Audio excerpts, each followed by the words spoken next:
Bismillah, Assalamu alaikum, and welcome to another episode of Friday Reflections. It is currently 3:15, and we finished, Alhamdulillah, the story of Musa alayhi salam with Khidr, and we're just doing a recap of the story today. And I think we have one more story because the Sheikh said it was 4 stories, maybe 5, but the 5th one is just a quick reminder, I think, and Allah just pointed at that story, but it's not a fully detailed story, I guess.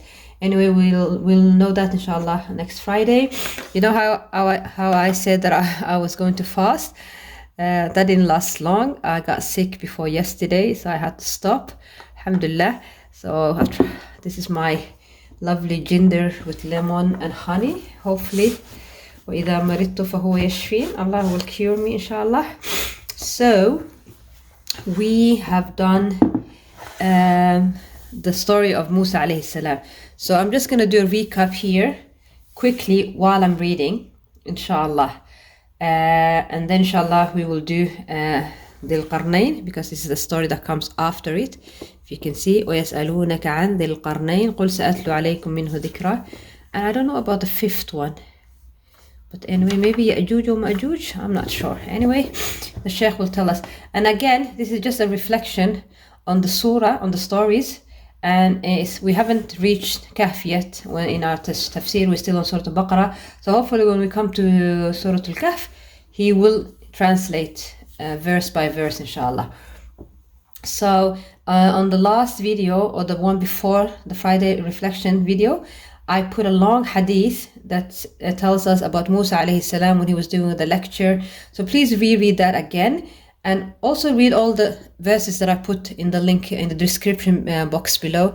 It's not for decoration, it's for us to study and learn and read, inshallah. Because when the Sheikh is doing tafsir, he's always coming up with verses that are related to the verse that we are doing tafsir on. So please read. And there you will find the long hadith about Musa alayhi salam. So we'll start where a man, Musa alayhi salam, was doing a lecture, and then a man stood up and said, who is the most knowledgeable person in the world? And then Musa alayhi salam said, I am. And he didn't add I am, Wallahu a'lam, or just said Allahu a'lam. He just said I. So Allah wanted to reprimand him, criticize him, by showing him that there is indeed someone, a slave of Allah, that knows better and has more knowledge than him. And then Musa alayhi salam, he was not arrogant or anything. He said, oh Allah, if there is, show me the servant that you're talking about. And then Allah said, you will find him, inshallah. And this is where the story goes. So I think it starts here. وَإِذْ قَالَ مُوسَى لِفَتَاهُ. So Musa went with a boy, and they took with them in a basket fish and hoot, isn't it?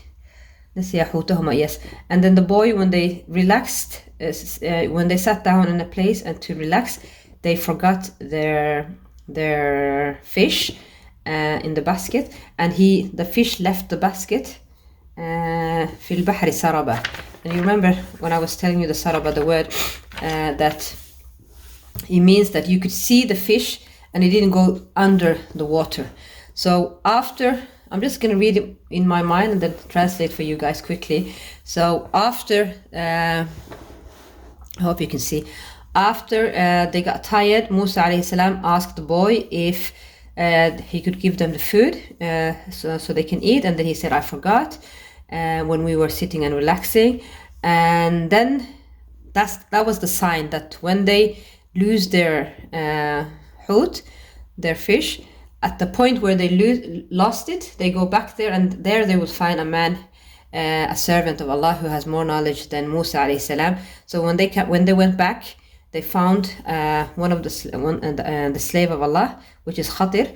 And the Sheikh said that some scholars say that he was a prophet, and some say that he was a righteous person. And then he said, Musa asked him, can I follow you to learn from you? And then he said, you won't have patience with me. And how will you have patience with me? Because the things that you will experience, you won't comprehend, or you won't understand. And then Musa said, inshallah, I will be patient and I won't disobey you. And then Khidr said, if you follow me, don't ask me for anything unless I initiate and I myself tell you about it. And then they went. They went on a boat, and then Khidr, he damaged the boat, and Musa alayhi salam said, why are you damaging? Do you want the people in it to drown? You came with something strange, weird. And then Khidr said, did I not tell you that you won't have patience with me? And then he said, don't take me for what I said. Where is it? لا تخذني بما نسيت. Yeah, I forgot. So Musa apologized, alayhi salam apologized himself by saying, I forgot. And then they went again, and then they met a boy, and Khidr killed the boy. And then Musa alayhi salam said, أقتلت نفسا زكية. How come that you've killed an innocent soul? You've come with something really big crime, a big crime. Just let me have this. Bismillah. وإذا مرضت فهو يشفين. And then Khidr said, did I not tell you? And now he added laka, because first he said قال إنك, you won't. قال ألم أقل لك, did I not tell you that you won't have patience with me? And then Musa, at first he said, I forgot. Now he said, if I ask you anything after this, don't accompany me, I won't go with you. And then they went on until they met a group of people, and they refused to feed them, and they found a wall that was bendy, and he repaired it. Khidr repaired it. And then Musa said, if you wanted, you could have charged them, you could have taken the fee from them. And I've told you the story about the Sahaba, the companions, who had the same similar situation in the last video. And then this is where Khidr says, this is the ending part between me and you, and I will tell you of the tafsir and the explanation of what you didn't have patience for. As for the boat, it belonged to poor people who were working at the sea, and I wanted to damage it because behind it, there's a malik, a king, that takes the seas and takes every good boat. Every boat that is in a good condition, there's a malik, a king that takes it. He sees it. So he damaged the boat. So when the king sees that the boat has a damage, has a fault, he won't take it. And the poor people will still be able to benefit from their boat and work and use it. As for the boy, his parents were mu'mineen, believers. So we were scared that he will be rebellion to them and lead them to disbelieving. And for Allah, he wanted to change him with something better. We've told you the story behind it, that the boy, al-ghulam, if he was small, that hasn't reached puberty yet, then he will go to Jannah. And if he was big, then it is as if someone that he did ridda, that has gone from the deen. So it will be qisas on him. As for the wall, it was for two boys, yatimain, orphans. And again, the Sheikh said that orphans are called orphans when they are under the age of puberty.